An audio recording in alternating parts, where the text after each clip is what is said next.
Okay, hello, can you hear me? We'll use either the Unity lesson chat in the Discord or the Twitch chat, whatever you prefer.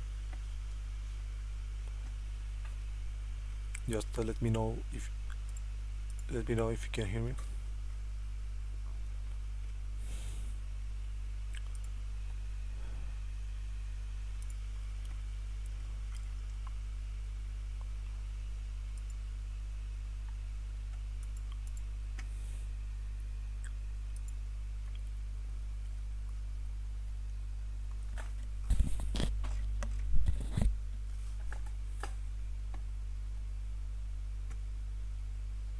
Please let me know if you can hear me.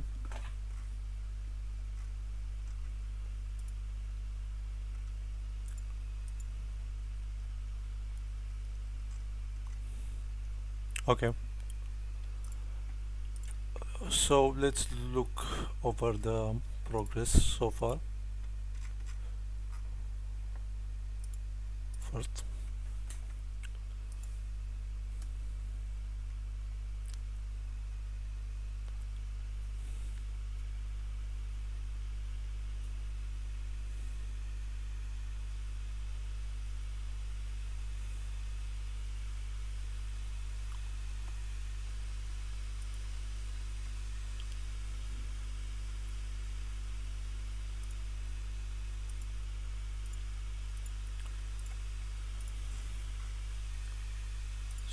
Okay, so right now let's play the scene.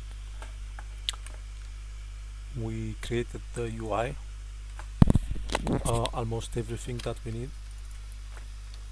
Right now uh, we can spawn units and add them to the queue, as you can see here. But one problem is we do not we can spawn them without costs, and also these units will not attack the enemy base, and also will not stop um, if there is another player unit in front of them. So that's what we have to do first. Let's fix the price. I believe it, it is on the unit prefab. See the price, but for some reason we can spawn we have 0 gold and we can still spawn. So let's see what the issue is. Okay, yeah, I believe here in the add to unit queue we check the price. So if let's comment this, if there are spots in the queue, there are free spots in the queue basically, then we create an int called price, and we go to the prefab and get the unit component and get the price.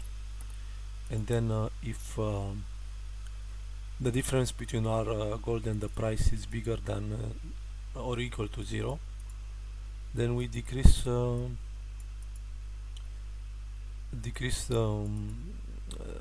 the price from our gold. But you see here this stuff is outside. This needs to be inside. That's why we can build units without paying the price. Yes, this should happen. This should happen only if we can afford the unit. So this should be inside this if. Okay, and let's comment these lines as well. Here add unit index to the build list. Okay, here we update the UI. and then um, if the spawn routine is not active, we start it.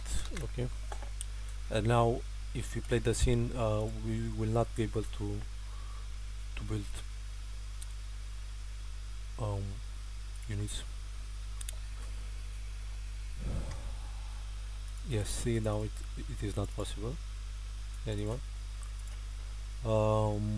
Let's see. Now, when you kill a unit, you also get XP, not only gold. So here in our unit script, we also want to add the XP, how much XP it gives, which is an int. Okay. At the start of the game, we want to set the gold to 0 and the XP to 0 as well.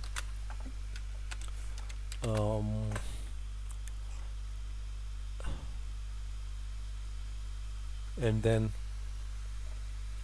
let's set the text to that. So the XP text is XP to string. So we take that int and convert it to string. The same for the gold text, to string, like this. Okay. And now in our unit behavior, here in the raycast, if we do raycast,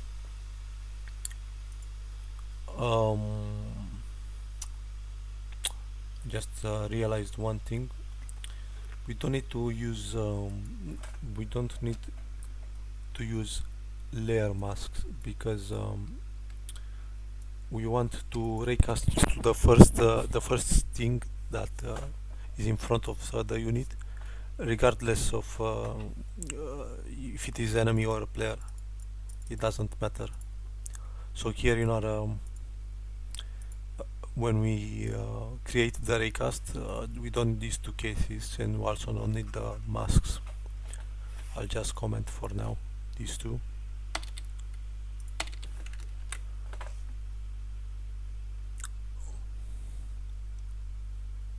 Okay, but okay,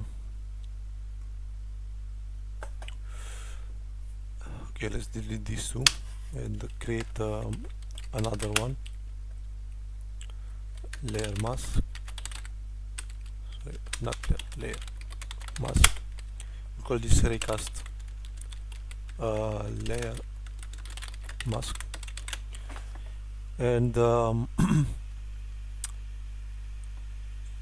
here in our unit we need to we have an error somewhere. Yes, here, because this no longer exists. Let's delete those ifs, and here we place that raycast layer mask.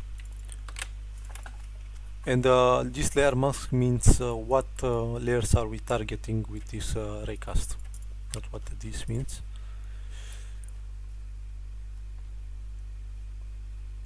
And now in our unit we will set this to right now we have the player and the enemy.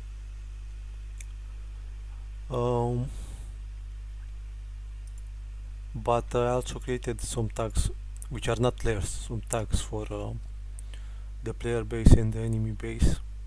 I believe it's okay if we have only these two layers. So now we have to go to our unit, and in this layer we select both player and enemy. Let's see, then we check if it collides with something, and we if it does collide with something, we place that object in a variable, a game object. Then we check if wait, what is this with? It's not enemy, then we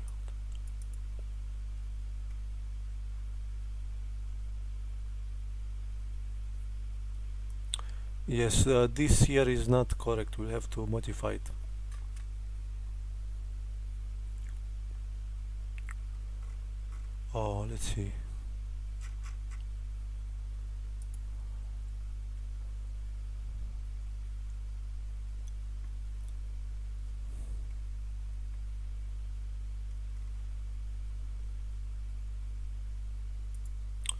Yes, one problem.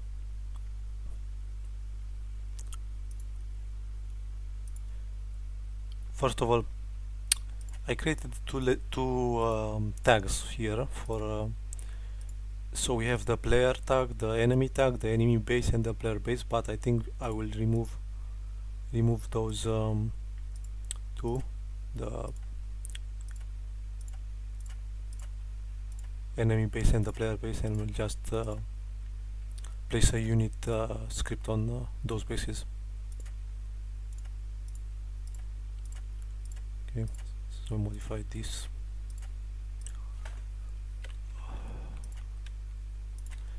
And place on these two the unit script like this, and in our unit script we'll have a bool here. We'll call this is space, so we know that this is the base. Okay, and let's go to our behavior. We okay, so we raycast. If it hits something, we place it in a variable, and now we want to know if this unit is an enemy or not. But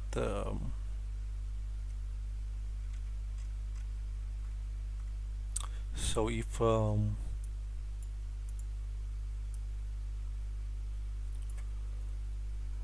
here if his enemy is different than this target unit, and sorry, my bad, this is not a game object, this is a unit, this is a script, the unit script of that game object. So now we compare our type of unit, so if it is enemy or not, with the type of unit of that object. And if these two, but for some reason we cannot access that variable, and I'm not sure why.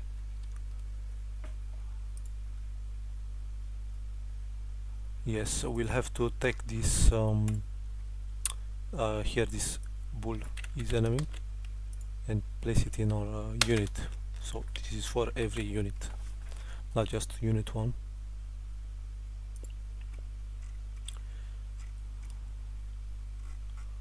Okay, and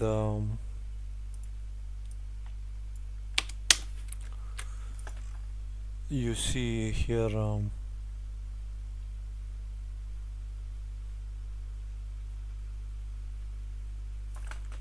we want to take this and put it in the other script, in the start function.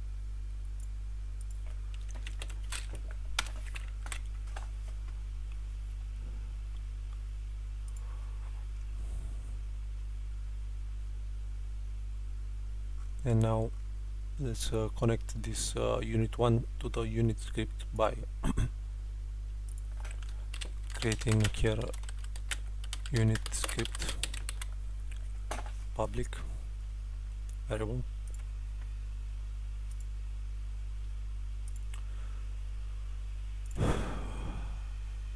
But we have an error. Let's see. Yes, of course, this should be the variable from the unit script, and here the same, like this.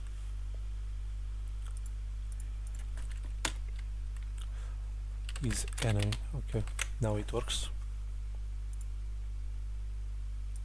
So basically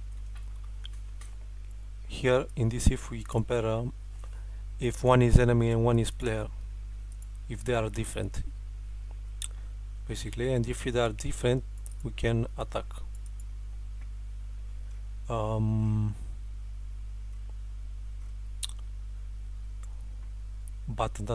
But I don't know where this routine starts.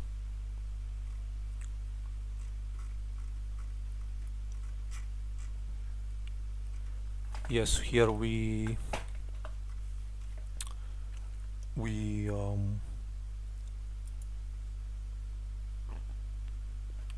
start that attack routine. So start routine,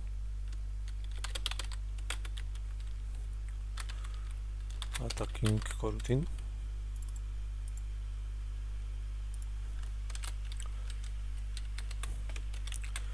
So the idea is this will work both for player units and enemy units. Okay, but at some point we want the attacking to stop when the unit dies. So here while is attacking, and also um, while the unit exists, so the target unit is different than null. So while attacking and um,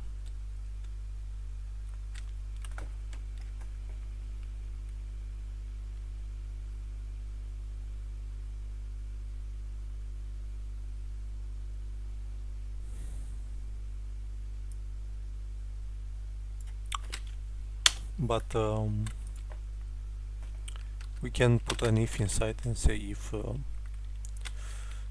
target unit is null, then is attacking is false.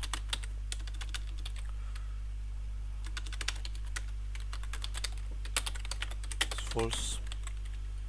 So this while stops. But we also want to have two other coroutines.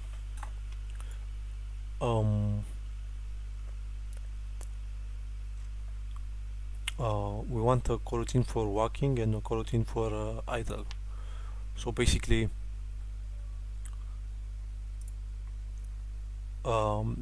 if you have if you have two player units and one is behind the other, that one that is behind needs to stay idle.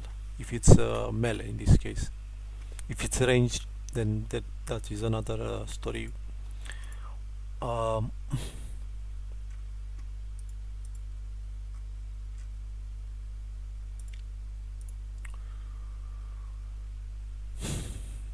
so let's create those two coroutines here. So here, if these two are different, the units are different. This unit and the target unit are different in type. So one is the player, one is enemy. Then we attack. But else if they are the same, then we want to have a coroutine so we can stay idle.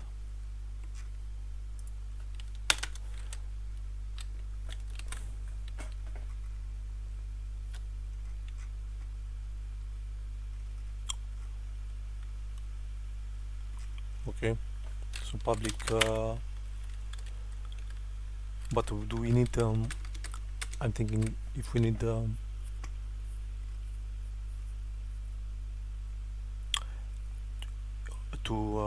create, in this case we don't need a coroutine, we can just say the rigid body velocity is equal to vector to 0, so we stop the movement. And now we want to enable the idle animation. So let's look in that attack animation. In fact, let's look at the animator of the unit. Okay, so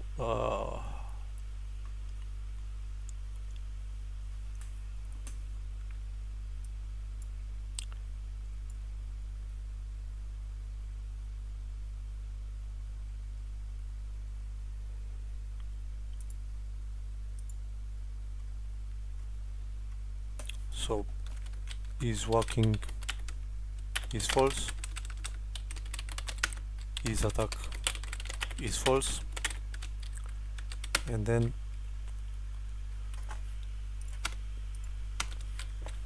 in the animator set bool these two, so it's walking.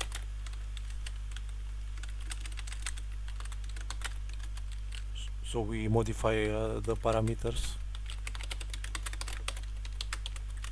that are used to transition between animations, so that it will enter the idle animation. So just by changing the parameters, now it enters the idle animation. So if he hits here, if it hits something, we do this, and let's comment each line first.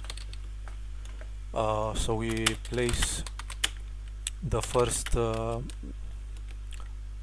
object that collided with the raycast in a variable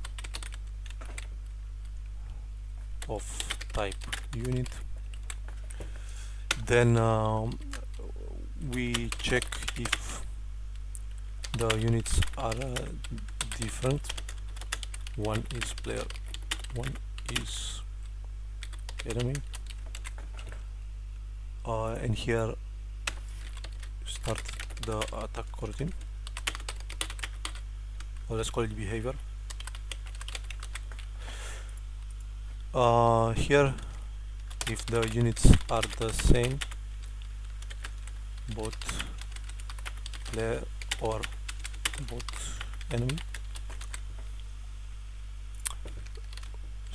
we stop the movement.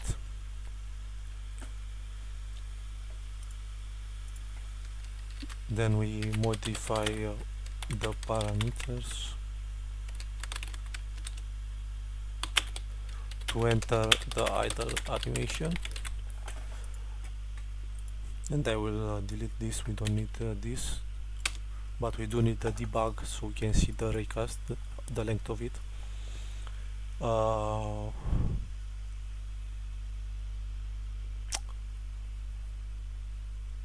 And here we do need to raycast depending if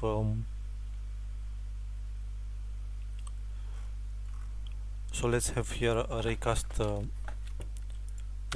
direction, a vector let's see, a vector 2 public vector 2 cast direction, and here at the start we want to, if is enemy, if it's not enemy, then sorry, I moved it to the unit script. So if unit script is enemy, so if it's not enemy, then we raycast to the right, so that raycast direction is equal to vector to right. Else that direction is left. And here in our raycast, when we create the raycast in this line here, we multiply here. This is the direction, so you place the raycast direction here. So now it works for both enemies and player units. And if we raycast and we do not collide with anything, it means the unit has to walk further. So here after this if, we put an else. So here if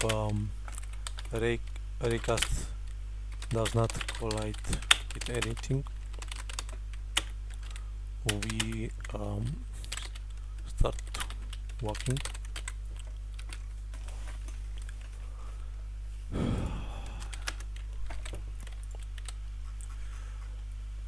And the good thing is that this raycast direction can be also used for movement. So rigid body velocity will be equal to that raycast direction times move speed. Okay.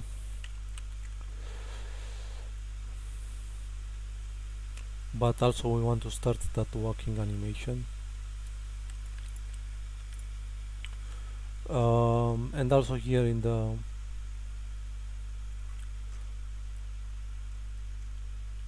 attacking coroutine we might have to stop the walking.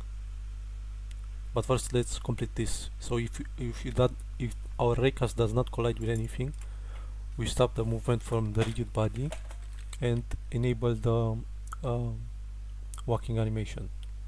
So is walking is true, and then we'll copy this line like this. So enable movement in a rigid with body, then enable animation, walking animation.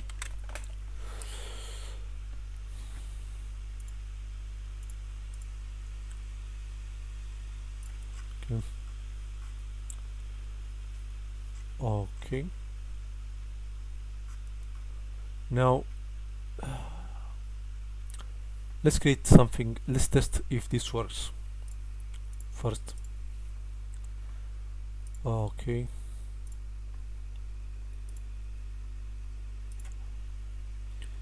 So let's create an we'll create a 2D object, a simple square. Let's make sure it is in the correct layer first.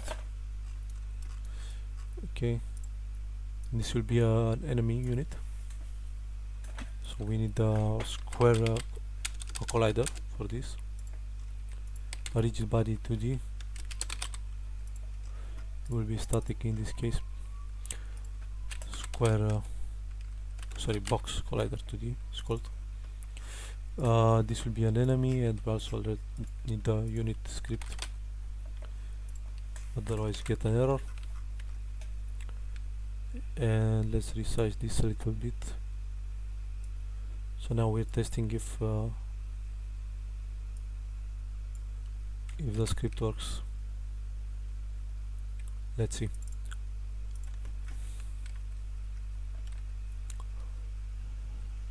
But one second, I need to place this placeholder in a enemy layer, and also let's make sure that our unit is player.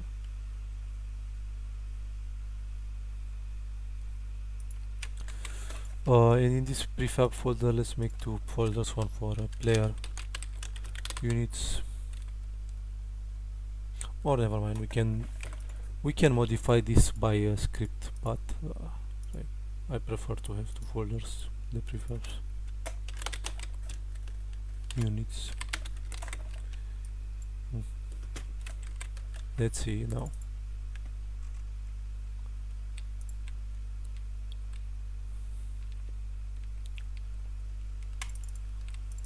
Oh, of course we don't have gold, so let's give it an initial value for gold. In our game manager here, gold, say 100.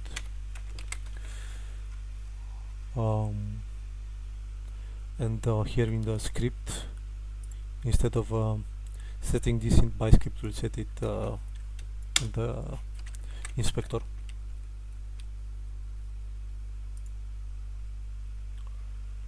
And these two lines will say we'll put them in a function void update gold and XP UI, because we'll need to use this when our unit is killed.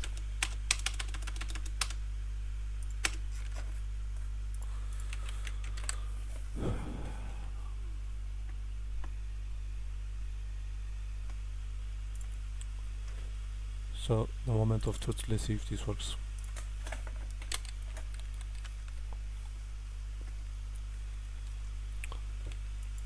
Okay.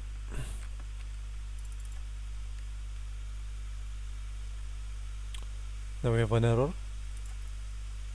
Let's see what the issue is. Yes, the problem is we forgot to, in our start function, we need to get that unit script. Um, so that unit script is equal to get component unit. That's it. And also here when we add a unit to queue in our game manager, here, so if we can afford it, after we remove the price from the gold, we want to update the UI.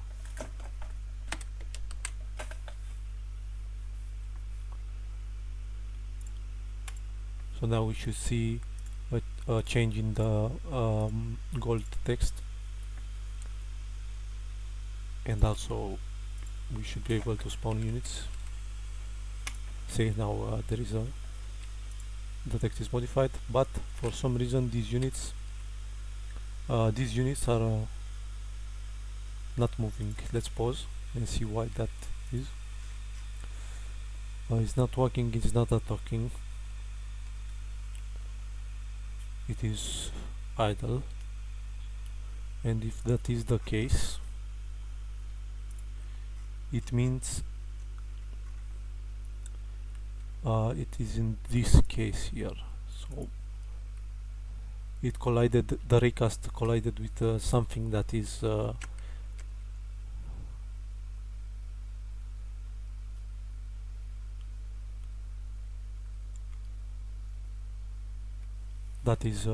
same type. So let's look at that player base. We have no collider on this, so that is not the problem. Okay, let's restart the scene and make just one unit and see if it works.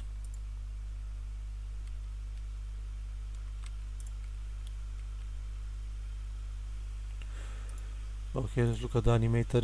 It is in idle, and I don't know why that was.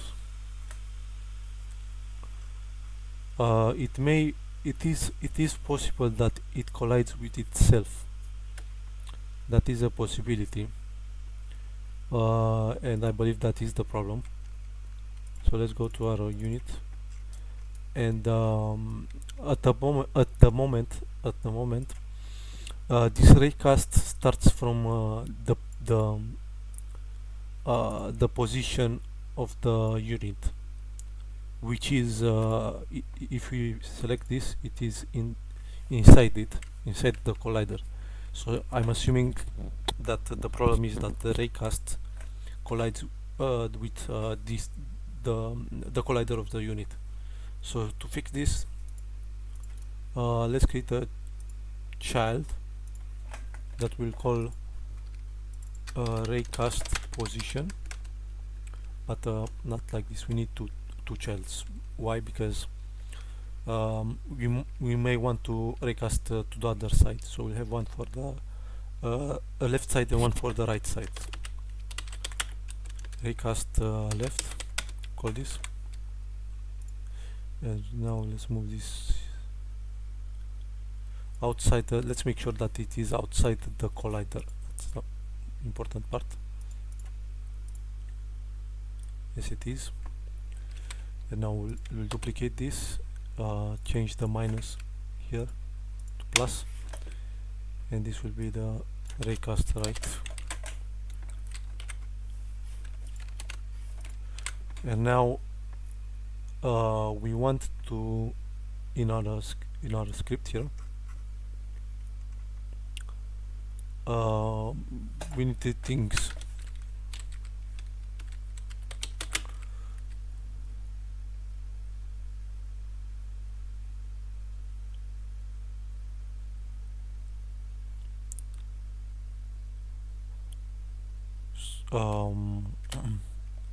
So this will be not a vector 3. This will be a transformer, or wait, let's see how to do this. Okay.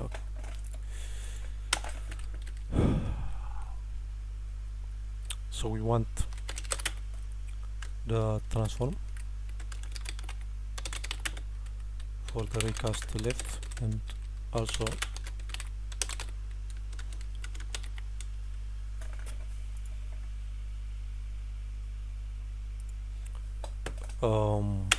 raycast right. Okay,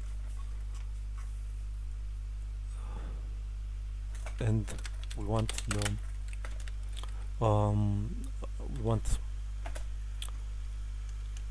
a transform called raycast position, and in this raycast position here, when we check if it is enemy or not, so if it is not enemy, then the direction of the raycast is to the right, and the starting position, so the raycast position is equal to raycast right. And let's do the same if it is enemy.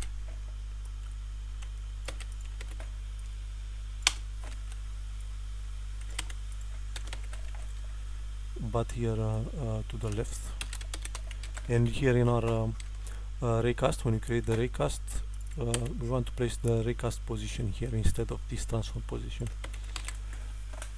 Okay, but this is a transform, so position, and this will be the position in world space. If you want to select the position of the position relative to the parent, use this local position. Okay. Now we should see the correct behavior.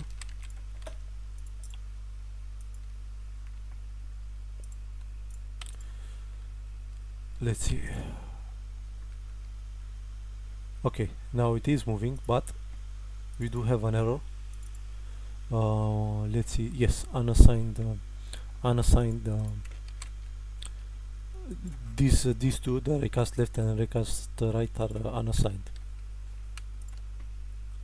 To stop this, go to our prefab and drag these two here, so the left here and the right here.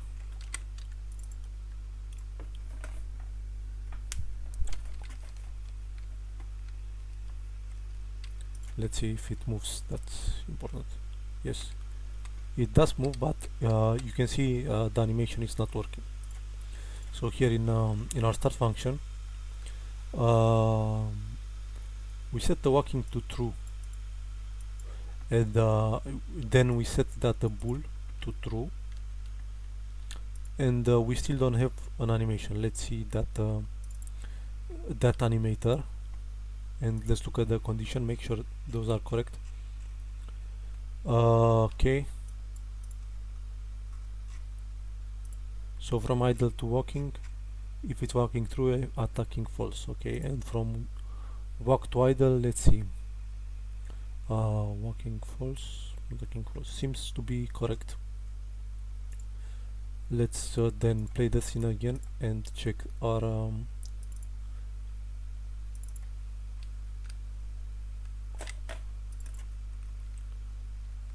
unit in the hierarchy when we spawn it, and see how that animator looks like. Okay, now let's pause 1 second, click on the unit, and let's see. Let's look at the animator. So it is in idle, and you can see that that bool it's not working. Let's see a couple of things. First of all, let's make sure that we do get the animator first of all. Okay, let's see where that animator is. It is in the child. Yes, it is inside the first child, and let's see here, transform child 0. Okay, that is correct, but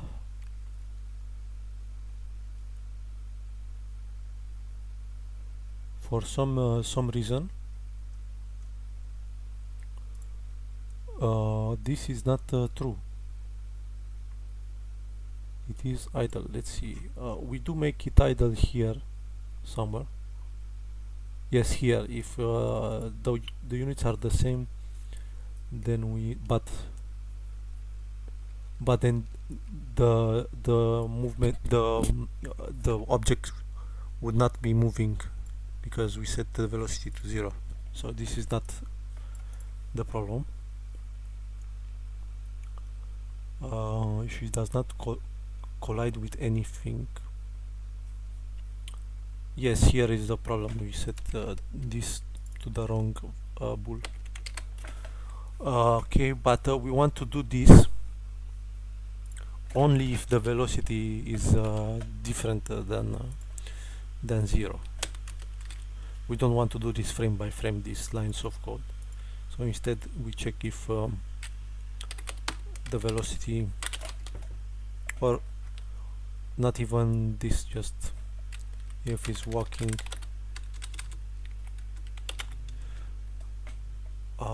if it's not walking. So if walking is false, in other words.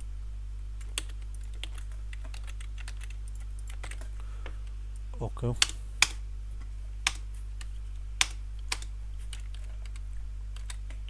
We don't want to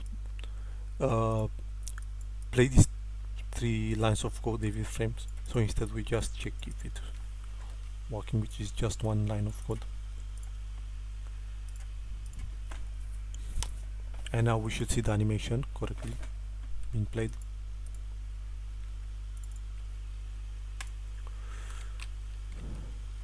Yes. And now let's see if it attacks this placeholder. And actually let's make 2 more and see if it works. Let's see. So this line here, this red line, is the raycast, and it happens every frame. And you can see that we have a problem here. Okay, this is enemy. Let's make sure that our unit is player. Yes, it is. And also let's make sure that that layer mask here, yes, player and an enemy. Okay, this is correct. Okay, let's see what unit this is. Let's click it in the scene. Let's look at the okay, so it seems that it did not collide the raycast with the collider in that square.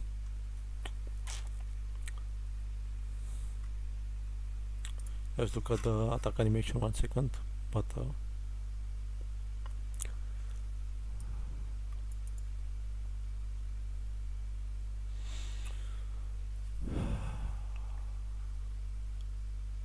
yes, here the first thing that we want to do is to stop the movement. So stop movement velocity. So the rigid body velocity vector to 0. Let's make sure we don't do that. Do that 2 times. Yes. And let's replay the scene.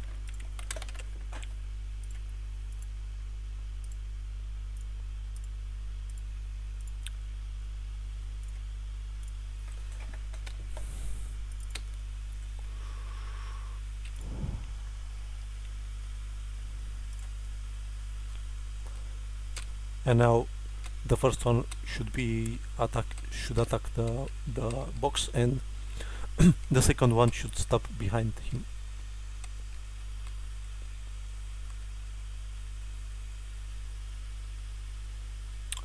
And it did not work. Okay, let's make sure that if we collide with something, then we display a message. And to display messages in the console, use debug.log and then the text you want to show. and here we say unit raycast collided with something. So now we'll know for sure if it collides or not.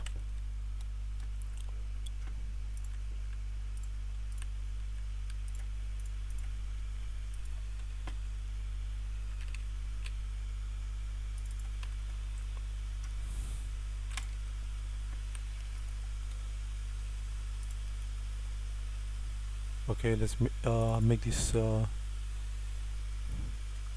Let's look at the console and see if we display something.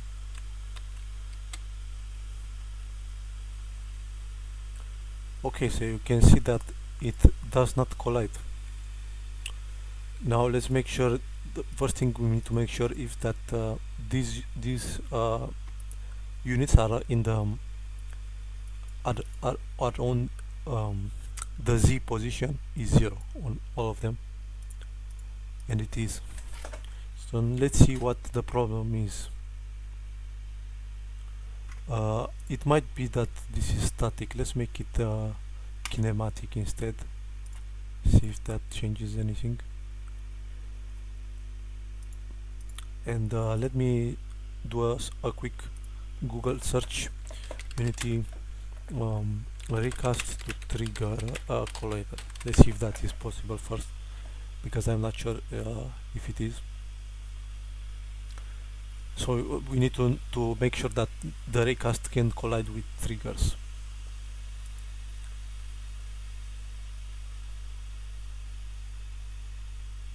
So it seems that we can collide with triggers.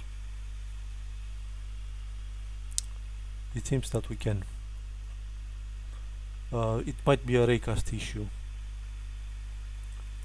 Let's see. I'll make this trigger and the rigid body to kinematic, which static means it cannot move, kinematic means it can only be moved by script, and dynamic, of course, you have gravity and other forces, and you can modify by script as well.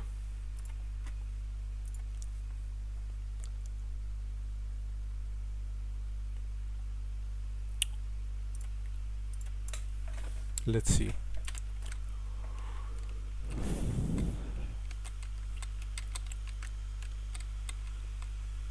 And for future, after this, I will increase the speed of these units so that we don't have to wait this amount of time.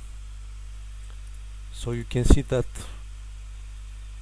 it did not collide with that square for some reason. The body has not been taken out.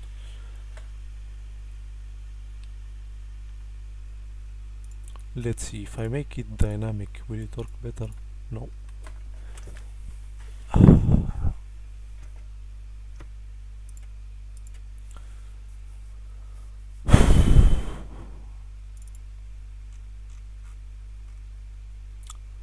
So for some reason you see that here in our unit rigid body we don't have any errors, but in the scene this square has an error here. It says the body has now been taken out of the simulation along with any attached collider. I don't understand. Let's see. Okay, I see. I might have clicked the wrong button here on our square. It has to be simulated like this. Yes, I don't know why I clicked that. I believe that will solve the issue. Okay, let's see.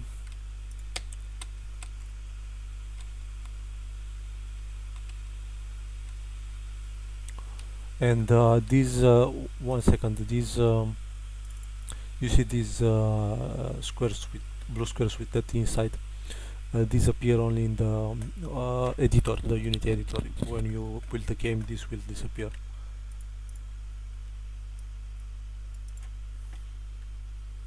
Let's see, now we should attack this. Yes, you see, they do stop and they do collide. Let's see, let's zoom in and see if the behavior is correct. So you can see that the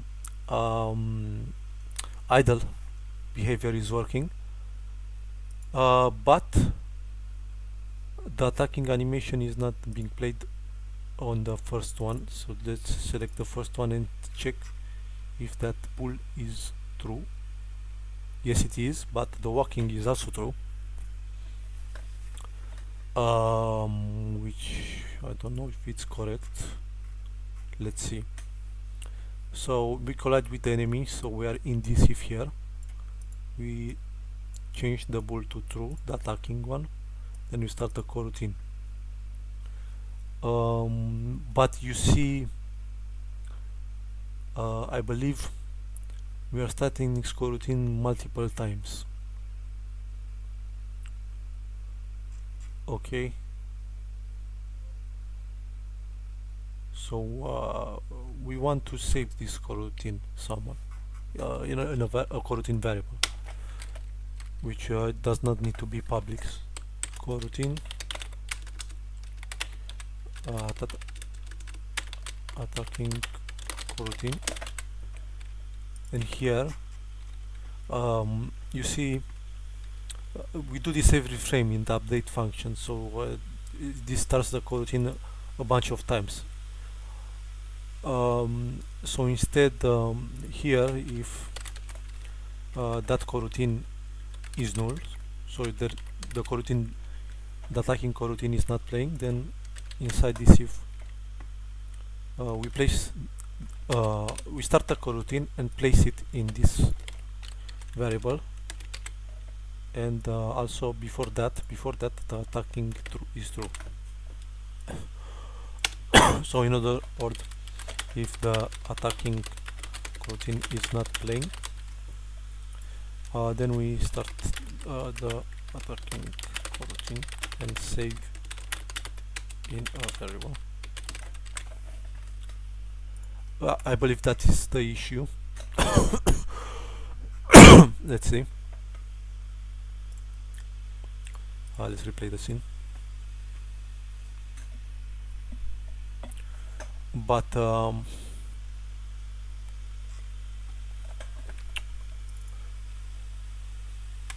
we might want to also display a message to see exactly the collider that collided with the precast. Let me make another. Okay, let's see.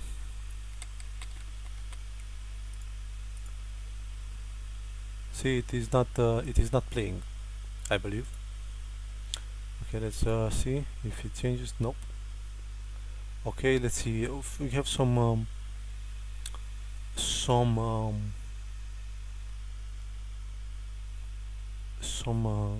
errors here that I don't know what they mean.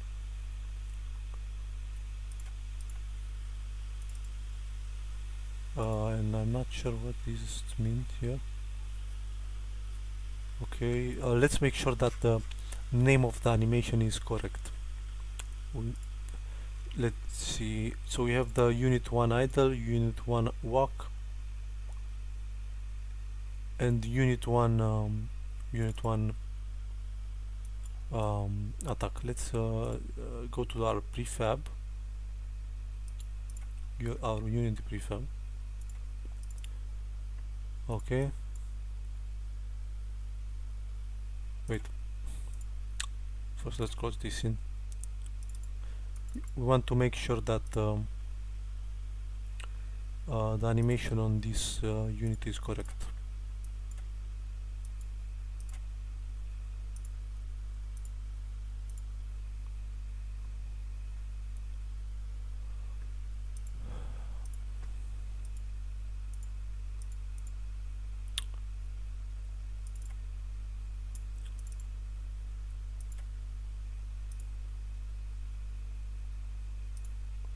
Let's see. This is idle, let's try the attack. Okay, so this is the correct animation. Okay, but now here we want the object name. Yes, I see. I found the issue. So when you spawn an object in Unity, at the end of it, it will add clone. And to fix that, when we spawn a unit, so in our game manager here, in our spawn units, here when we instantiate, we also want to change the name to that unit. So the name will be, you can do this while spawning. So this will spawn the object and then change the name, and the name is this the unit from the array at the specific index, and just the name like this. And now when we spawn unit, we should see the name without clone at the end, because you see here in when we try to play the animation, we use the object name, and that is not unit 1, it is unit 1 clone. So now we removed the clone part, so we can play the animation.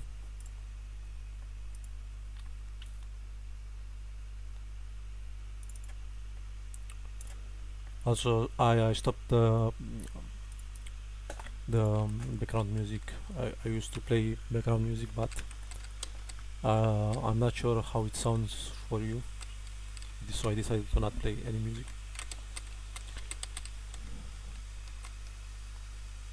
Let's see. Okay, so finally this works. Okay, but you see here, after the attack, it enters the walking animation. Okay, so here, while it is attacking, we also want to disable the walking. So let's copy this line here, and at the beginning disable walking animation, so walking is false, and then the parameter we set it to this bool.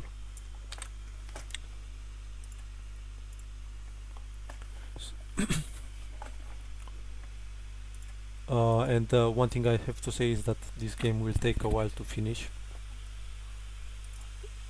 but I believe in 2 or 4 meetings we'll finish it.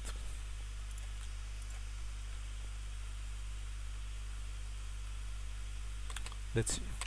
Now we should, after the attack, it should enter the idle animation. Sorry, one second. Let me read this. Can the tower hitbox and and the unit hitbox be on different layers? Yes, they can be, but I don't think it is necessary.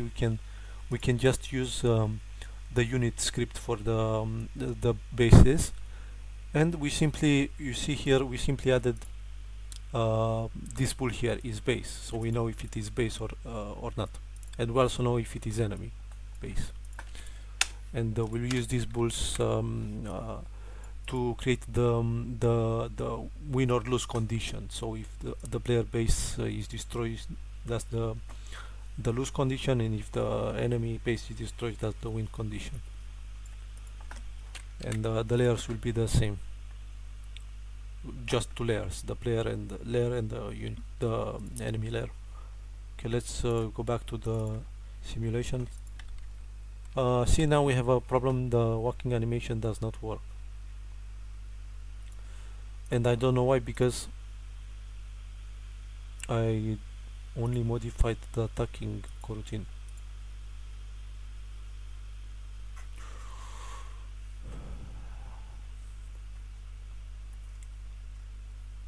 Okay, let's replay the scene and look carefully. So I spawned 1 unit and it walks. spawn another one.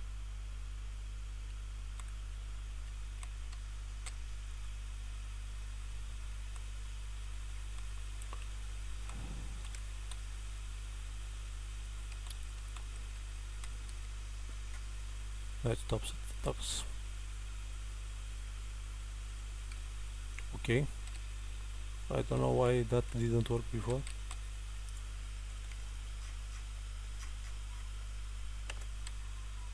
Okay, so this works.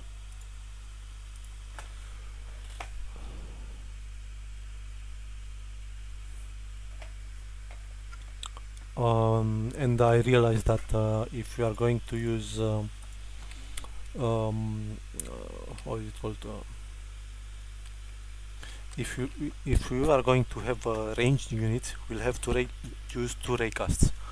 One raycast will check if there is a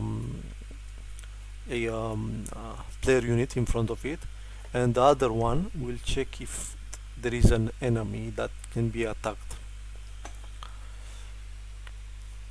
But we'll look at the original game for that to make sure that we copy it exactly how it is.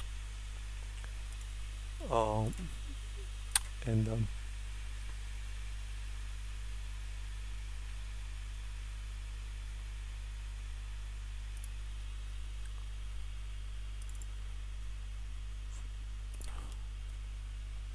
okay, now it is working. I don't know what the problem was. But now let's close this and give it this this square here some HP. Let's see how much the damage is on that unit. It is 2 damage. Okay, let's just say this is 6 life, so max HP. Okay, and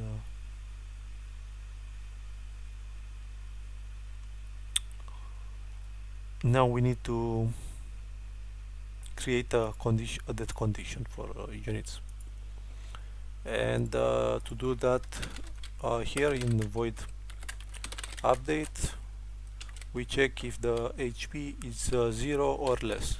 So if HP is smaller or equal to 0,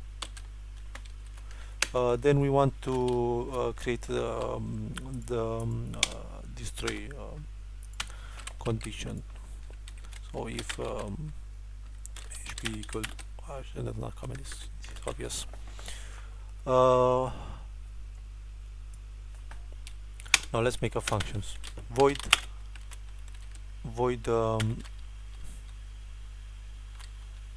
oh, never mind. But let's first download some animations for different collisions and for that. So here, let's go to package, my assets. Let's search for SFX. So not SFX, not video effects. Okay, let's try this one. And I have an issue with the memory. I don't know why. I have the two partitions. You see, one is 1 terabyte and one is a quarter, but for some reason it is full, and I don't know what it is that makes this full. Maybe you can help me with that.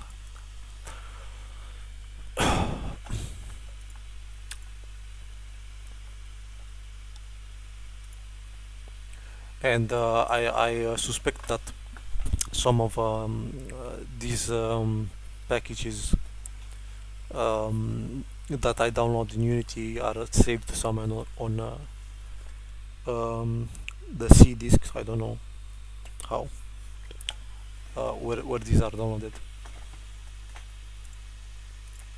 Okay, now that we have the animations, let's select one for the death animation. Explosions maybe. Let's see.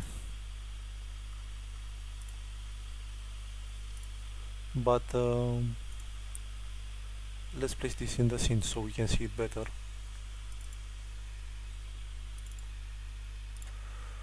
Okay, say magic source, magic poof.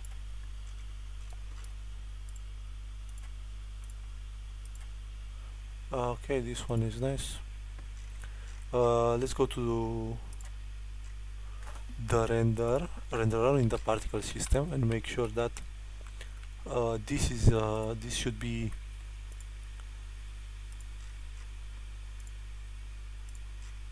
so they all seem to be in the default 0 layer.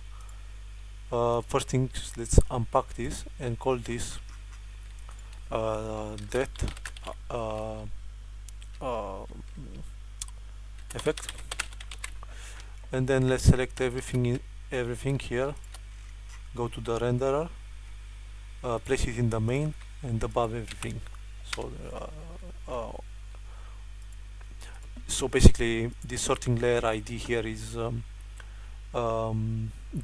layer, and then the number here is the sub layers inside that layer. So we have the default, and then the main is above the default.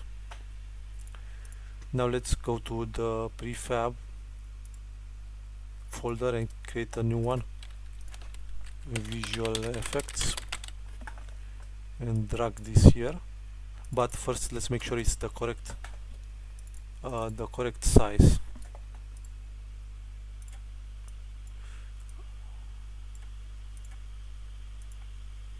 Yes, that seems to be the correct size.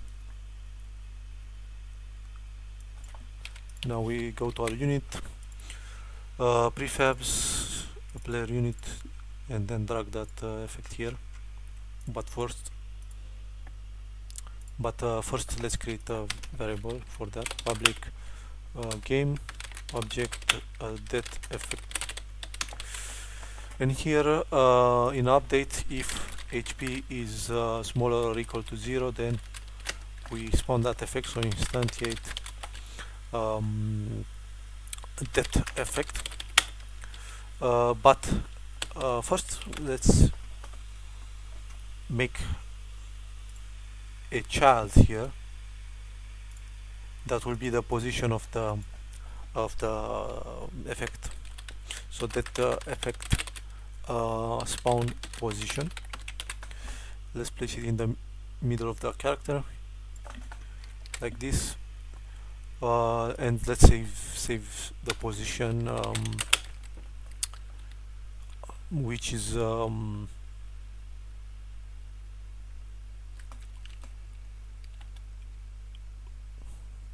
let's save the transform of that object, that effect spawn transform.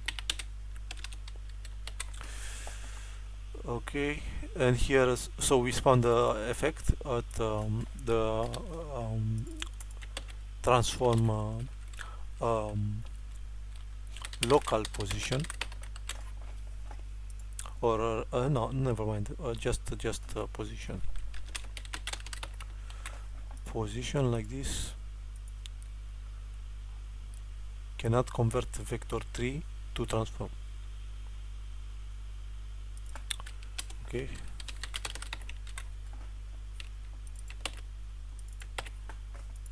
okay, then quaternion identity, and this means for some time I believed that this means the rotation of the prefab, but I was wrong. This means 0 on all dimensions of the rotation, and then we destroy game object. Okay, and now let's see that attack animation here. Yes, we decrease the HP from the target. Okay, seems to be okay. We just need to add those two things, the death effect here and the spawn here, and now we need to do the same for this square here. So we'll create a empty object let spawn. This is just for testing purposes. Okay, let's make sure that this is in the center. It is. And now the effect, of course. And now we should see this should be destroyed when attacked.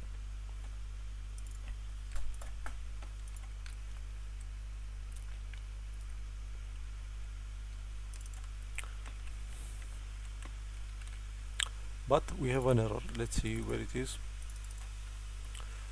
Okay.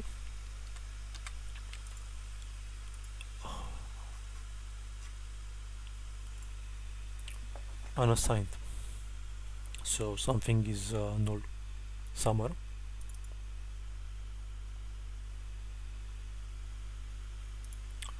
Yes, I see the problem. It has nothing to do with the square or the unit. It's the base. The base has HP 0, you see, and it tries to destroy it, but it does not have the death effect or the spawn transform. So to fix this,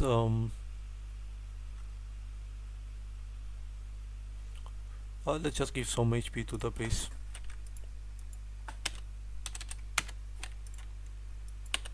Sorry, not like this. Just the max HP, because the HP is set at the beginning in the start function. Okay, now we should not have any errors.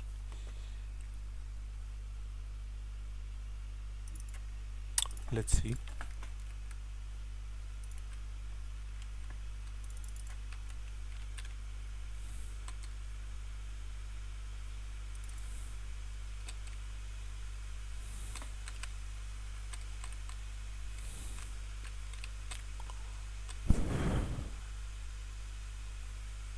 So 3 attacks it should take.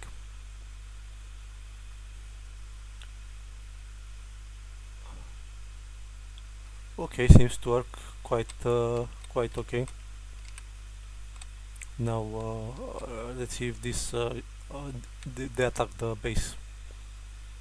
No, they don't, because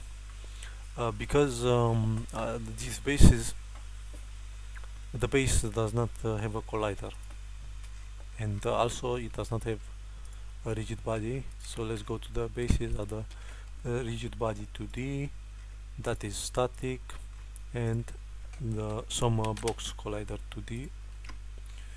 And now we just we need to resize this a little bit. So something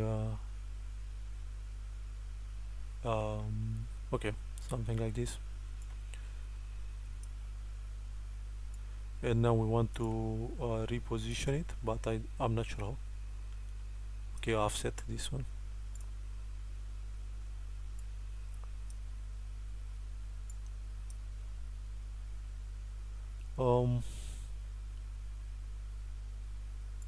Yes, that is okay. I would like to have this exactly in the middle. Yes, we'll have this in the middle. Okay, let's go to the enemy base, make sure that this is in the middle. Yes, it is. And let's make these two the colliders on the base, let's make them trigger. Save the scene, and let's test if these but let's go first to the unit and give it some speed, so we don't have to wait every time that much. We don't have to wait that much.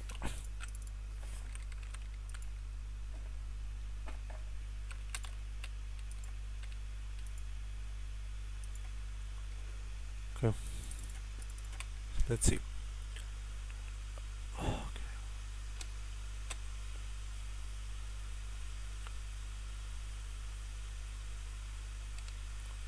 It did take a while to destroy it. Okay, so for some reason that guy went through the base, and I'm not sure why that happened. let's look at the behavior 1 second. So it attacked, and at some point this bool became false and exited the attacking coroutine. Then that means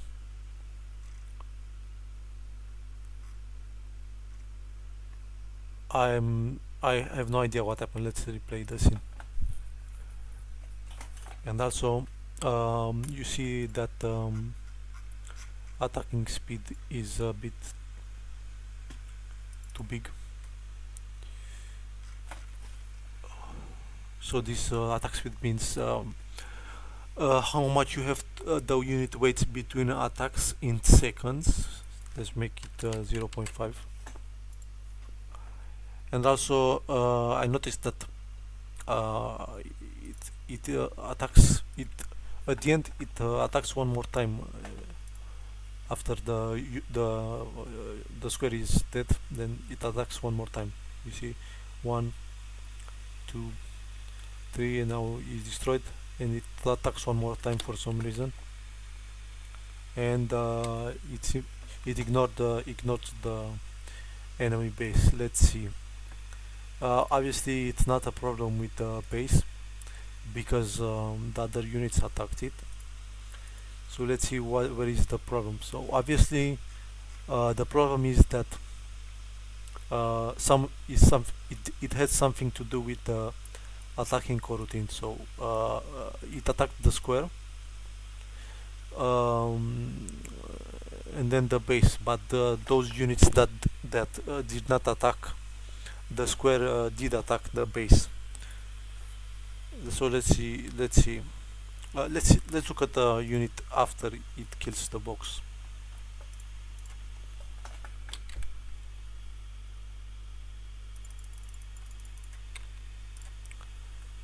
Let's look at that carefully. Select that unit and look at the variables. So it is attacking now. Okay, it destroys the it goes back to walking, and let's see.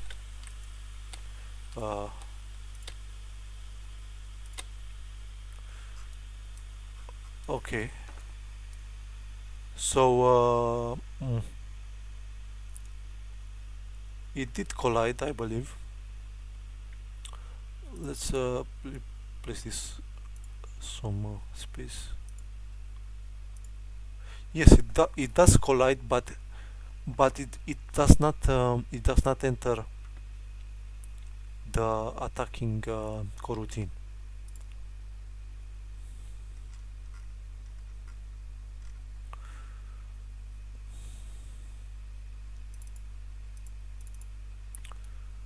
And I'm not sure why that happens. Let's make sure that these are the same, that they are in the correct layer. Yes.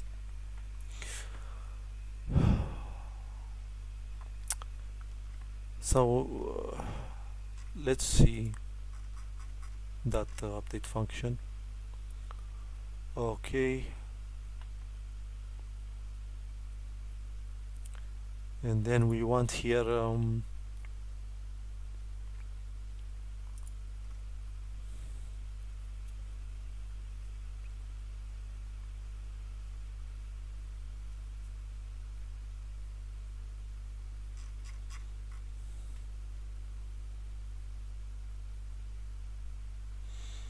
yes, I see. So it is still in the attacking coroutine for some reason.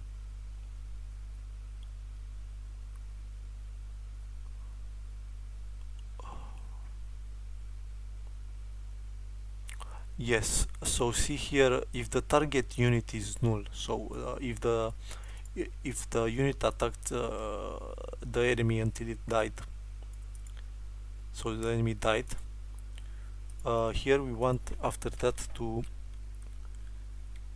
stop this coroutine, which we saved in this variable attack coroutine here. So here stop, or we can just say break, and it should exit the while, and then the coroutine finishes. Don't need to stop it like that. Just break here. Okay, replay the scene.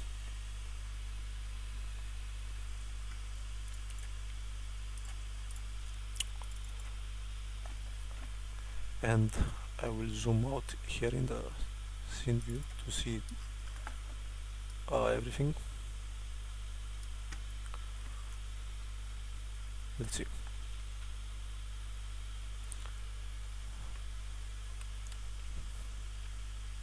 Okay, and let's see if it attacks the base. Nope, still does not attack the base.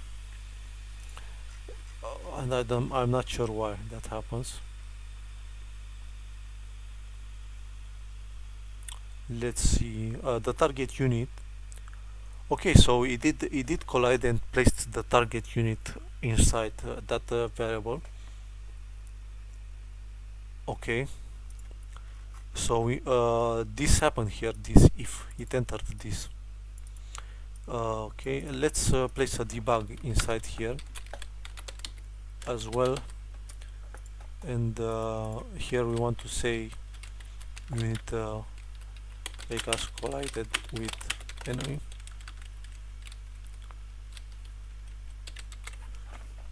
And let's see if it enters this if.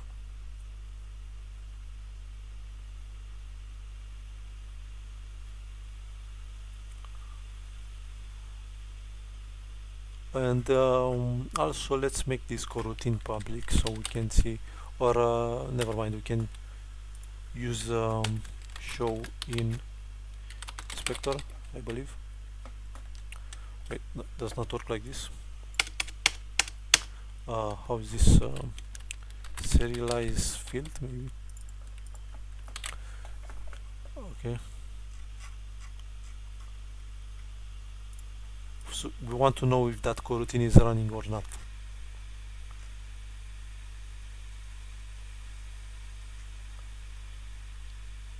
Serialize field does not work. Let's see how to do this correctly. Unity show coroutine in inspector.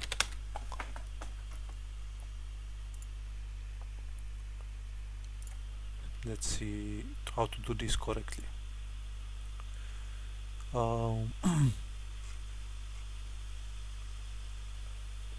I don't see the solution. They just make this public, and now we should see it. Reference script.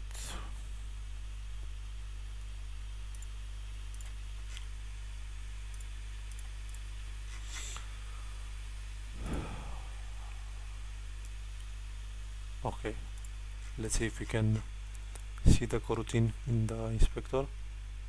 We still cannot, unfortunately, but let's use the debug mode. Maybe you can see it. Still can't. So apparently we cannot see coroutines. Let's do it another way. Let's not use this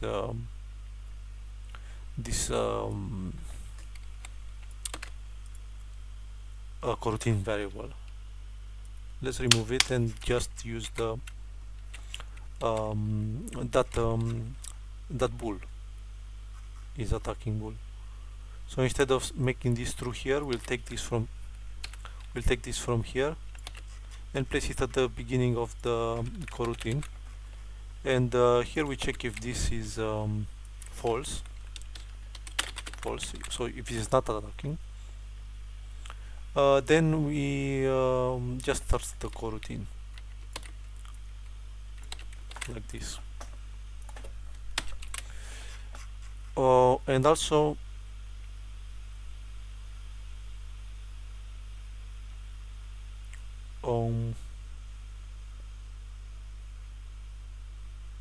yes, here it is false, so this should work. We have an error here because I forgot one bracket.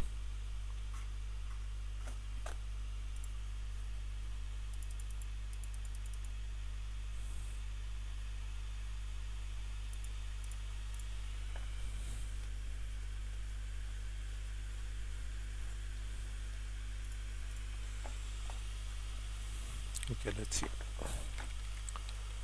Okay.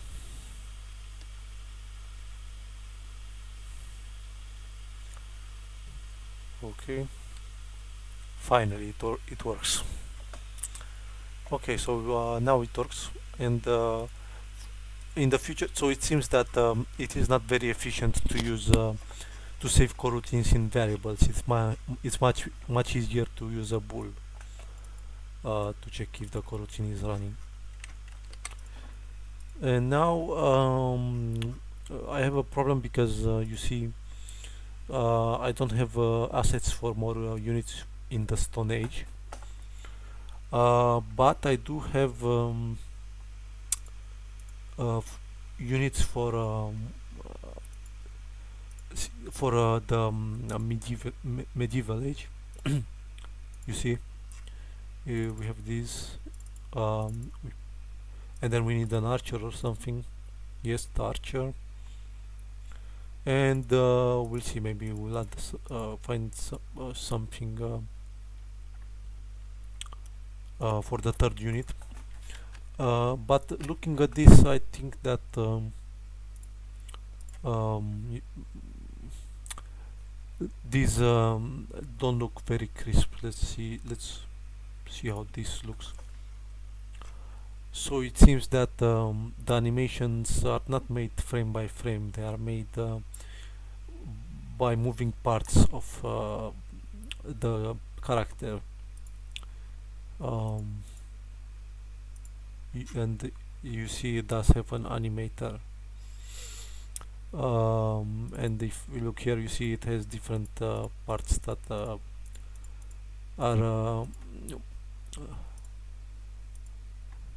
are moved by so this animation was created manually. Let's look at that animator and see what we have here. See, we have different animations. We only need the idle walk and attack. That's all we need for all of them. Okay, I'll take a 2-minute break and come back. Be right back.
Okay, I'm back. I hope you're still here. Let me know if you have questions or suggestions or anything.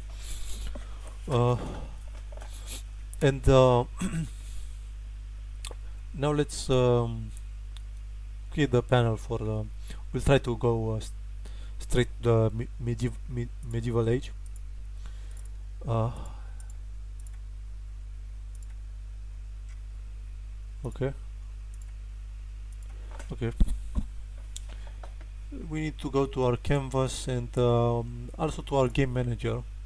And here we want to have an array of panels for each technology level. So public, we just need the game object array, and we'll call this tech panels. Okay, and let's call this tech level here. And by default, when the game starts, this is 0. by default. Okay. um, and we have these XP limits here, but also let's create the current XP limit, so that not like this, how do you call this, let's just call it XP limit, and at the beginning we want this to be equal to XP limits 0, so the first limit. Now let's just copy paste that panel, but one thing that we need to do also is is here in our tech 1 panel here, but we call this tech 0, so it's the same, it's the same like the script. Okay. Let's look inside this. um, we want to have not only the tech 0, we call this tech 0 unit panel,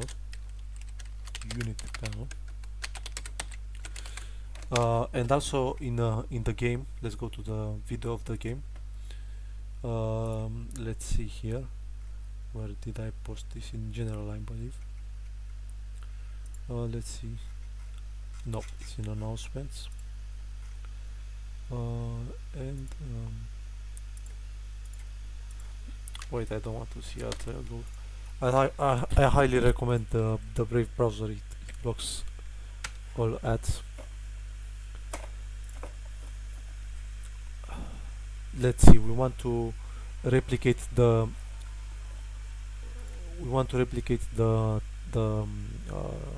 turrets as well. So let's see, play this in faster speed. So let's play this in faster speed.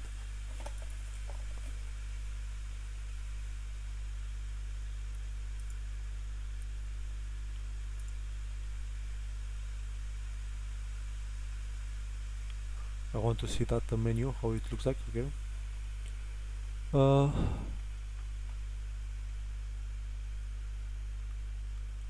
Okay.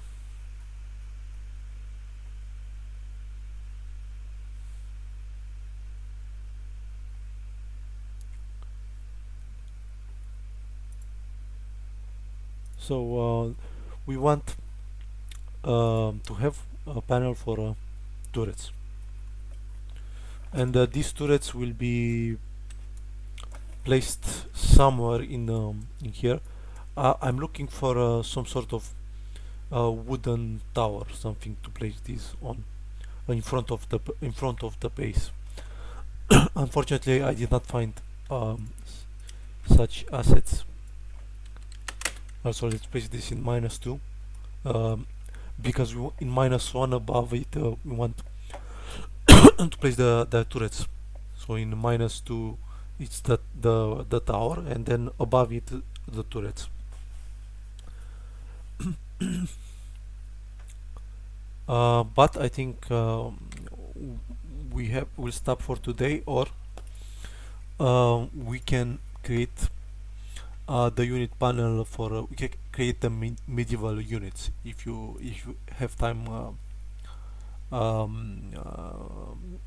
half an hour or an hour. I think we can make a couple units, but whatever you prefer.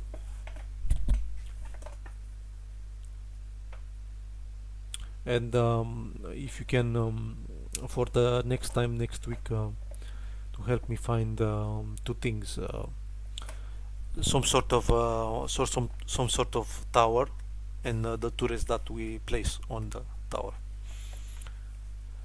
Oh, if you have time, then let's create the take unit panel 1. So medieval technology. We'll disable this one. But first we need to create the units and the behavior for the units. And let's start with the night. Let's place this in our scene. Okay, and let's see where that we have different sprites here, so that will be interesting to flip, because we have to flip all of these sprites. It seems, yes, not that big of a problem, I believe. But let's put that to the test. Let's select all the sprites, flip them. Wait, I missed one. I missed the sword. Where is the sword? The shield and the sword. Okay. Let's try again. Flip everything.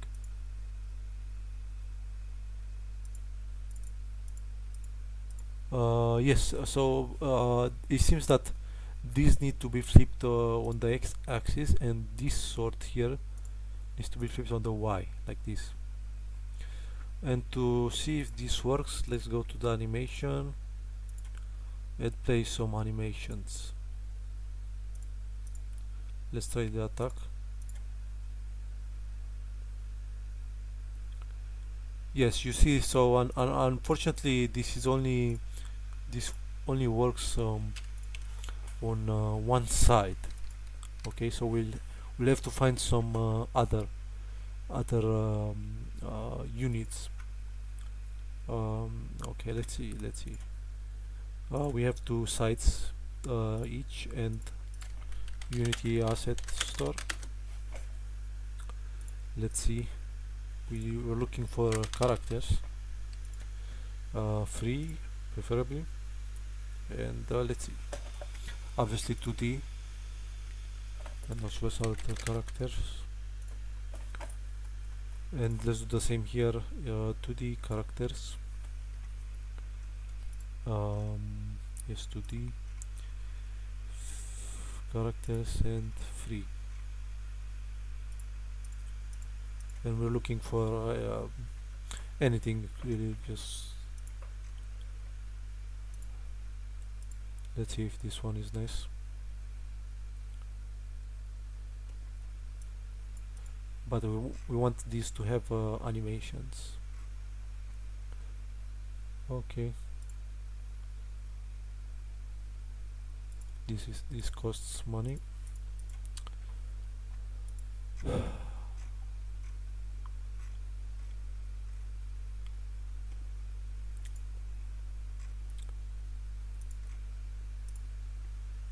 We can use this one. Okay, this one. Then and now we need an archer. Let's see.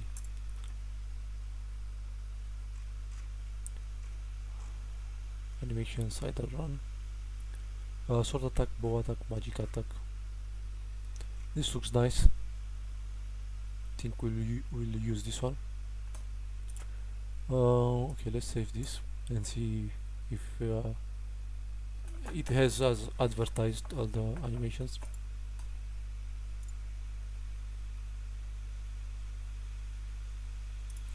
And you have this option to open in Unity, which is very nice, so now I don't have to search for it. Okay, let's see if indeed it's important that animations work with the sprite renderer flipped, so it works on both sides.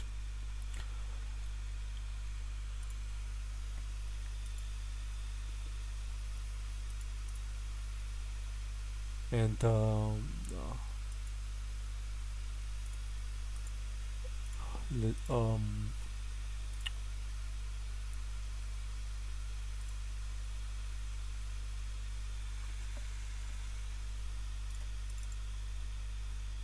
prefabs. What is this?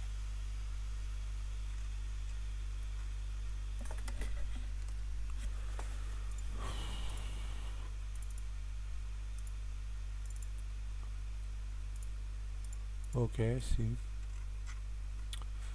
We need the one night, so let's use this one. Okay. Um, and let's look at this. Nah, this is the problem with this is, yes, this is made with parts. We don't want that. So let's delete this from here. We don't want this.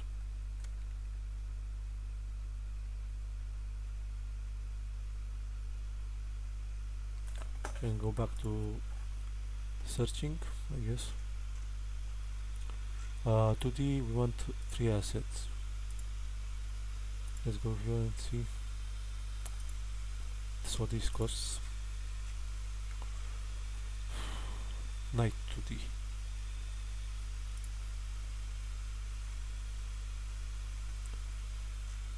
Yes, this seems to be made with frames, not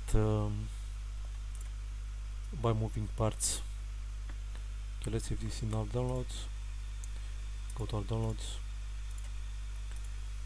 And it seems that I already have it somewhere. Do I have it here? Nope. Okay. Okay, let's place this here.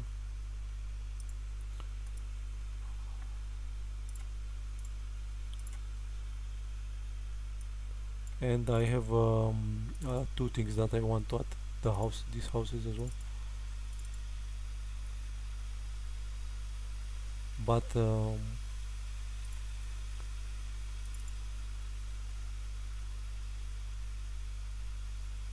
think we'll use this one maybe.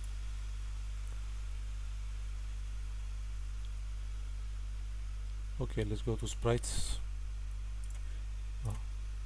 Then drag and drop this.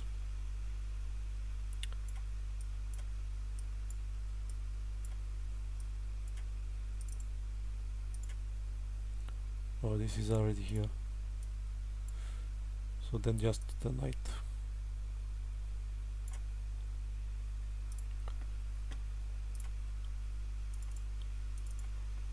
Sprites with outline.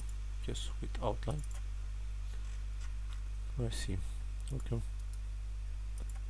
This one will be easier to create.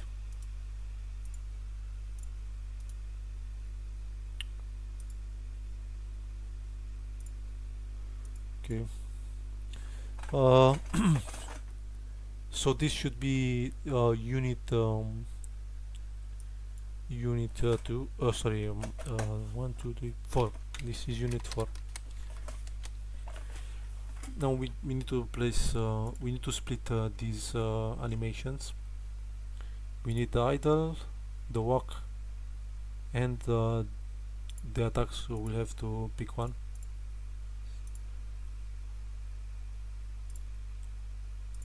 Okay, so let's first of all, if this is pixel art, so we have to select all sprites, and here in the filter mode select the point, then apply. Now we need to split these. To split this, you need to go to sprite mode, multiple, then sprite editor, and find the size of each frame. And for this you need to experiment. Looks like 84.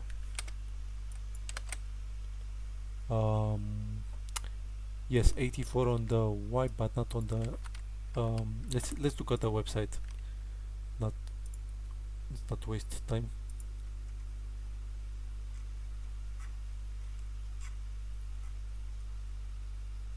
It does not say the resolution, unfortunately, so we'll have to find it by ourselves.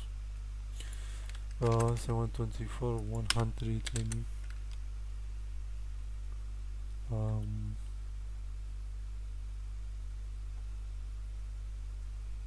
Okay, let's use the calculator so we don't waste much time. Calculator. We see that on the X we have 672 pixels here. and we divide it by how many there are, so 7 in this case. 96. Okay, so we have 96 on the X, and 84 on the Y. Okay, slice now. Do the same for walk animation.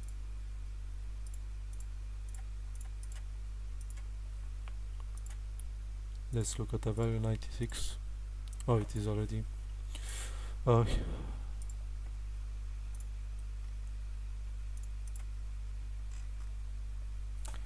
Now let's look at these animations and see which one is better.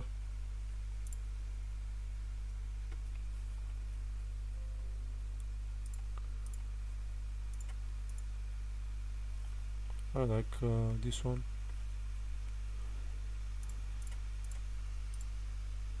Slice. And now we have animations frame by frame. So this time we need the rigid body 2D with 0 gravity. We want to freeze the rotation and the position on the y-axis. Then we need the collider, box 2D collider, and we need to add that one frame from here, so we can see the player, the unit. Okay, and here let's select everything and make this 96 pixels, and you see that is very small, so let's resize. And also we want to select all these sprites, sorry, not we need to go through each animation in the sprite editor, and we want the pivot to be on the bottom center. So let's select everything. We can't. Okay, let's try this.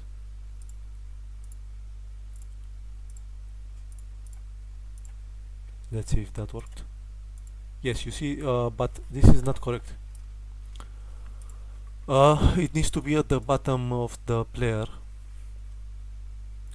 So to do that, we have to move it manually here. Okay.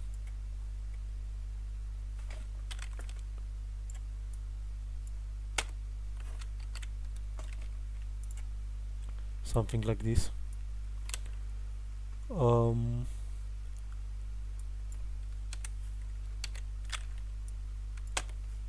Yes, so 0.5 meaning it is in the center, on the X axis, but we want to take this Y value and copy it everywhere.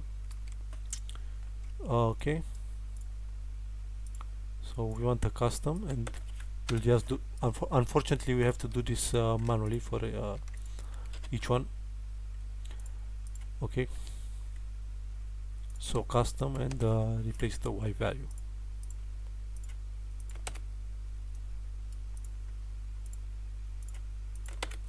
And we have to do this for each animation, unfortunately, but the good thing is that these are made frame by frame, so it will work flipped when the sprite renderer is flipped, and we only have one sprite renderer. Okay, now the attack animation. Okay, let's see. Yes, so custom and modify the wire.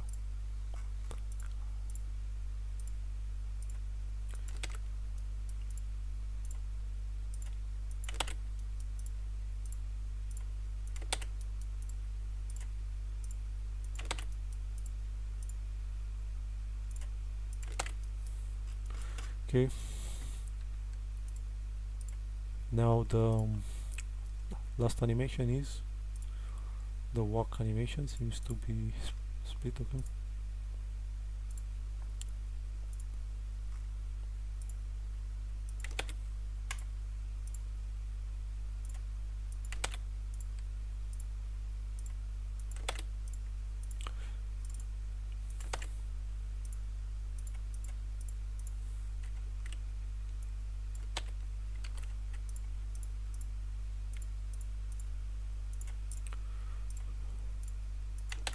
and I was thinking maybe to add um, how is it called, text to voice, so I can actually hear your comments, so I don't have to switch to the chat every time. Might add that next time. Okay, seems to be okay. And now in our first of all, let's reset the box collider. So now it is the um, unfortunately you see that uh, there is a lot of empty space around the night in each frame, so that's why the collider is not placed correctly. But first let's set that sort point to the pivot, uh, or I don't know if it matters or not. Okay, now let's resize that collider.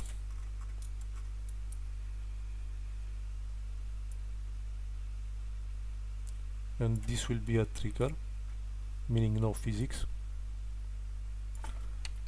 Okay, and let's see, 0 0.5, 1.3. Okay, that's okay, like this.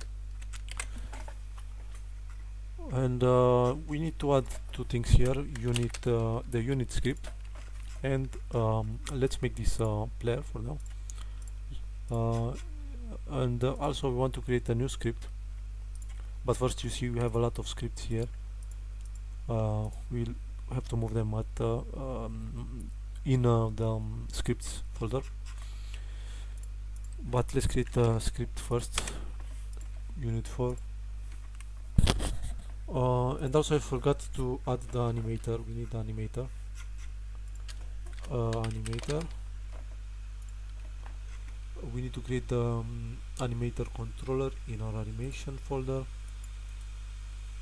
Sorry, not this one, the one in the resources. Call this. This will be slightly different, but since it's a melee unit, will be almost the same. Okay, so now we need to create animations. Unit 4, idle.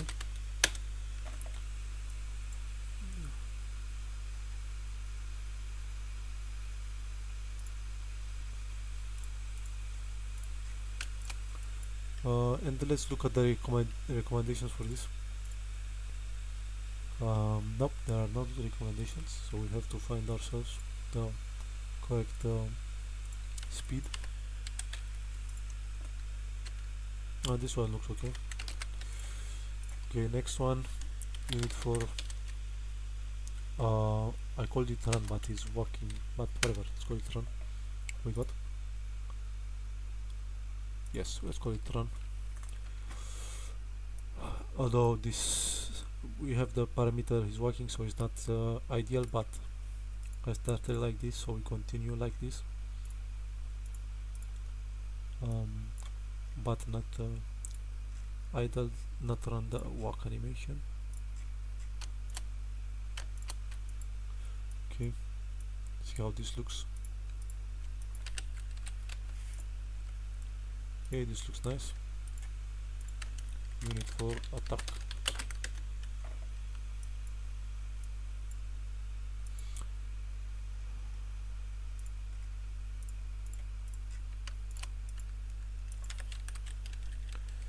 Okay, let's see. Okay, and now let's see, we need a couple of things. If I remember correctly, our first unit, you see it has a couple of things: the raycast left, raycast right, and that effect spawn position. So let's create that for our current unit. Okay, let's save this in a prefab in our player units. Can now first of all, I would like to increase it a little bit, the size, and let's add the three things that we need. The raycast, right, this one. Make sure that it is outside that collider. That's very important. Okay, I'm not sure if it is. Okay, now let's place it lower a little bit, and then copy paste. Control D to duplicate and create a raycast left, and we simply add minus here on the X axis. And now we need a position in the center, which will be the that effect spawn position. And now we can go to our unit and add all these here. Let's add that effect, then the position. And now we will copy the unit 1 script completely. We'll copy it completely.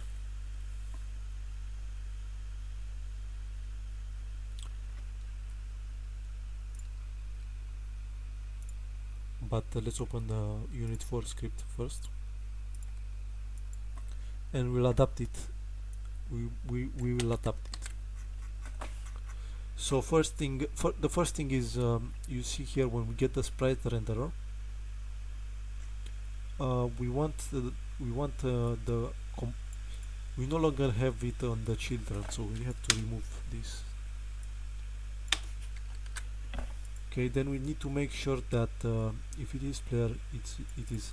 Let's see how this is oriented towards the right side. So it is, I believe it is the same. Yes. So this should work. But first we need to create the conditions in the animator. Exactly the same like the unit before. So let's see. Let's open that. Yes. So idle, walk, and attack. Okay. So from the attack to the others, like this. Let's see if we have conditions here. I don't know why we have this exit time. Okay.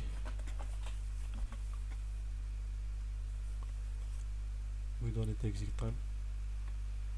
So we have is walking and is attacking. Let's do the same for this. So we need to bulls is walking. Oh, I closed something. Okay. Is attacking.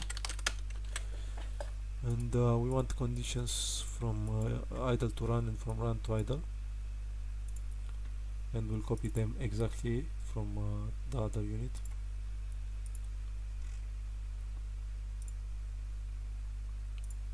Okay, I see. So here from idle to run, walking through and is attacking false. From run to idle, we want is walking false and is attacking true. From from attack to idle,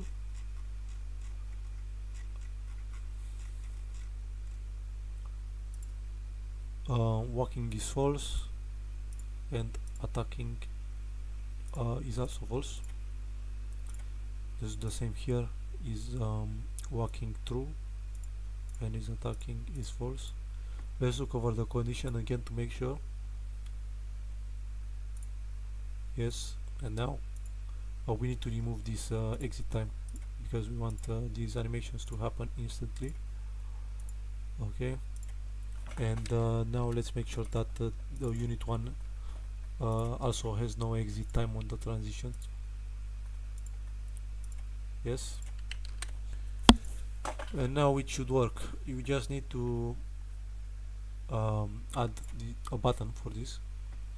See, we duplicated that unit panel, and here in our unit 1 button, here we want to change that source image, and to do that we go to our sprites, night, sprites, outline, and let's see if this works. Because the pivot is on button, I'm not sure if this will work, but time to see. Okay, it works, but we need to increase the size of this a little bit, so something like this.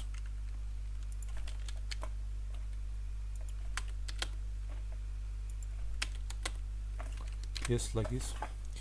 Now the price text, we need to change this to something else. I don't know, 13. For now, the unit, where is it?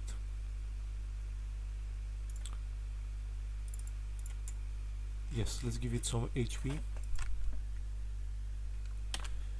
some attack. So this is 0, this is 20. Name of unit, night, price 30, XP, okay, has offset now, position, let's look at that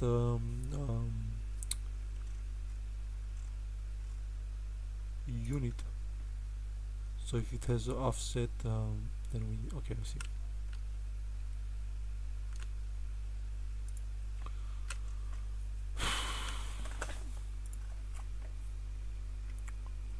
Let's make sure that everything is positioned, every variable is set to the correct. So let's place the raycast transforms here. Let's hit the unit script we want to that will be assigned through script.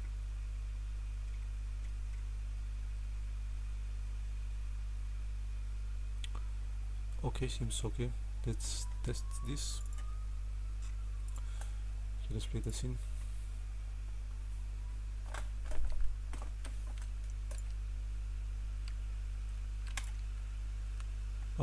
And you see that the problem is this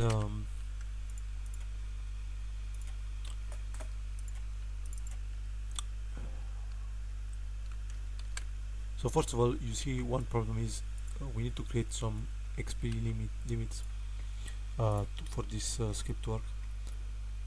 So here where it says XP limits, that add some. Okay, and also the unit array in the third position.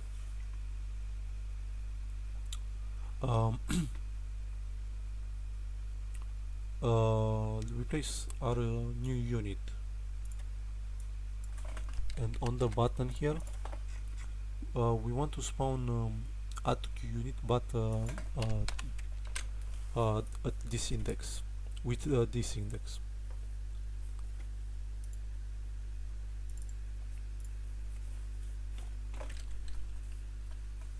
Since both the units are melee, this is almost the same code. But see, we forgot two things. One is we need to specify some build time. So here somewhere we have a build time. See, build duration. Press 3 seconds. Okay. Then we need some move speed, some attack speed, some damage. What else? raycast what player enemy. Now let's play this again.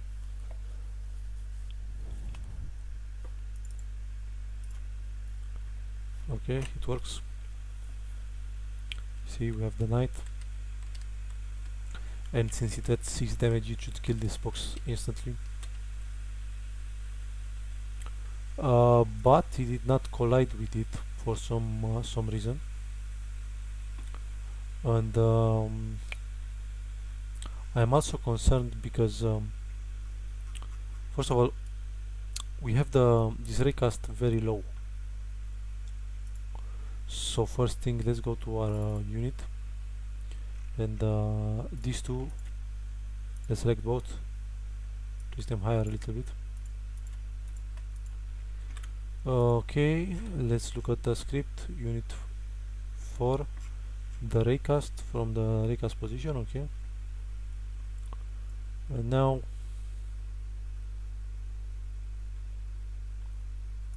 let's remove this, we don't need this.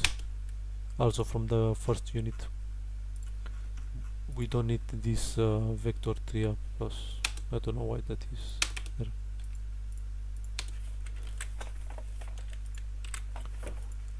Okay,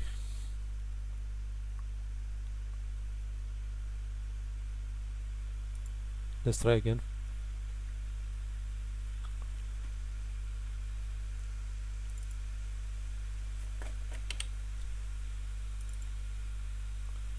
Let's go back to our scene. Okay.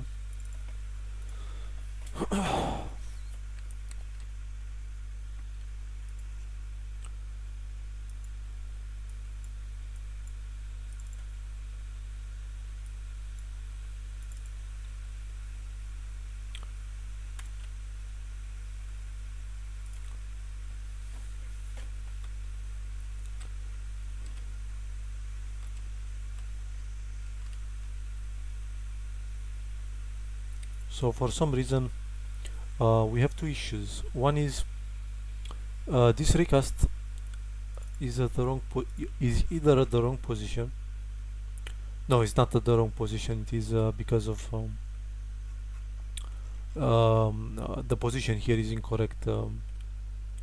We need to place the raycast position here when we draw the ray, and let's do the same for our first unit. Okay, and let's replay the scene. So for some reason it does not collide. Let's make sure that we have the correct tag and the correct layer. Yes, we do. Also in the sprite renderer here, we want this to be 1 in the main layer 1.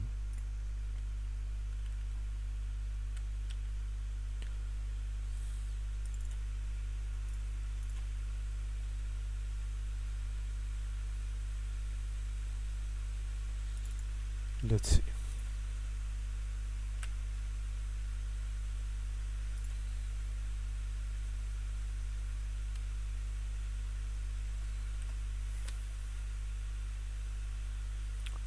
Okay, so it still does not collide at all.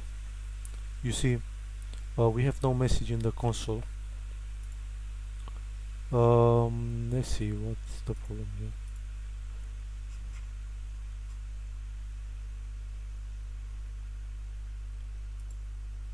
Yes, we made a mistake. Here you see all the layer masks. So in other words, what layers it should interact with the raycast. We forgot to add the enemy as well. Now it should work.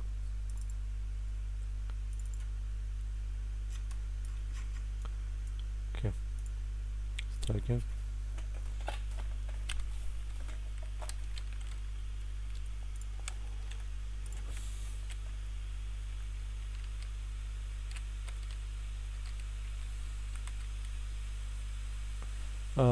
But looking at this, I realized that first of all, we need to know how long the animation for So the attack animation here is no longer the same duration. So here in our attacking coroutine, um, you see that attack animation duration, we need to change that to 0.6. And also we want that attack animation to not loop. Okay, so we set that, and now here somewhere we have the attack animation duration like this, and now we should be done with this unit.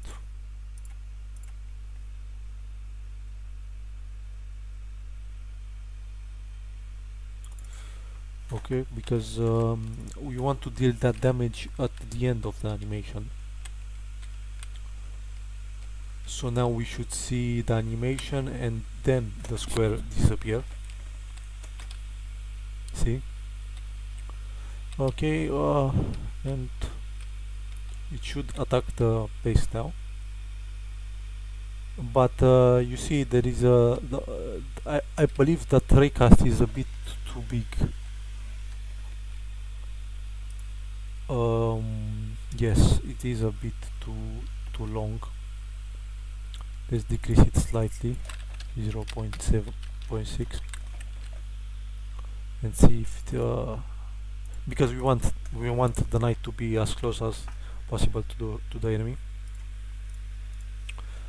And after we finish the units, the everything, the turrets, the mechanics, everything, we will try to create some AI for the enemy.